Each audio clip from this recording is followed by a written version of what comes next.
กว่าจะมีคนรักที่แท้ทุกสิ่งเรื่องจริงคือฉันและเธอกว่าจะได้พบและเจอต้องใช้เวลาอีกนานเท่าไหร่กว่าจะมีคำร้องและทุ่นทำนองที่บอกว่ารั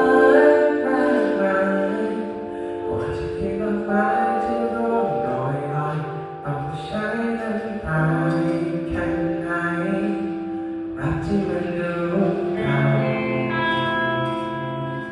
แต่เรายังจำได้ดี